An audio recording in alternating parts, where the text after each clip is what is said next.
বগুড়ায় গভীর রাতে গ্রামীণ ব্যাংকে আগুন দেওয়ার চেষ্টা। সারা জেলা জুড়ে এখন চাঞ্চল্য, কারা কেন এমন চেষ্টা করল। আজকের ভিডিওতে পুরো ঘটনার ভেতরের তথ্য তুলে ধরছি, তাই ভিডিওটি শেষ পর্যন্ত দেখে আমাদের সঙ্গে থাকুন।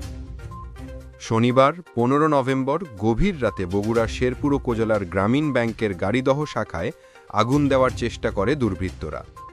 রাতের অন্ধকারে আগুন ধরানোর চেষ্টা হলেও ব্যাংকের বড় কোনো ক্ষতি হয়নি, শুধু মূল ফটকের নাম ফলক আংশিক পুড়ে যায়। ব্যাংকের ভেতরের কাঠামো, কাগজপত্র বা অর্থ কিছুই ক্ষতিগ্রস্ত হয়নি।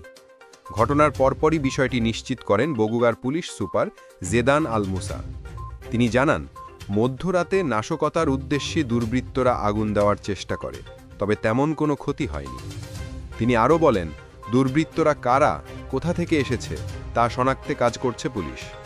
সিসিটিভি ফুটেজ, আশেপাশের বাড়ির তথ্যসহ সবকিছুই সংগ্রহ করা হচ্ছে।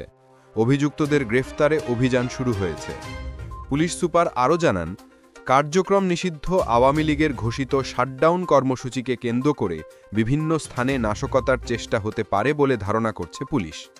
সে কারণে জেলার প্রতিটি গুরুত্বপূর্ণ স্থাপনায় অতিরিক্ত নিরাপত্তা, রাতের বেলায় টহল জোরদার, সংবেদনশীল এলাকায় গোয়েন্দাদের তৎপরতা বাড়ানো হয়েছে। তিনি বলেন, যে কোনো ধরনের নাশকতা প্রতিরোধে পুলিশ সম্পূর্ণ প্রস্তুত। ঘটনার নতুন আপডেট পাওয়া মাত্রই আমরা আপনাদের কাছে পৌঁছে দেব, তাই ভিডিওতে লাইক দিন, কমেন্ট করে জানান আপনি কি মনে করেন, শেয়ার করুন যাতে সবাই ঘটনাটি জানতে পারে, আর সাবস্ক্রাইব করুন আজকের হট নিউজ, সবার আগে সত্য খবর পেতে।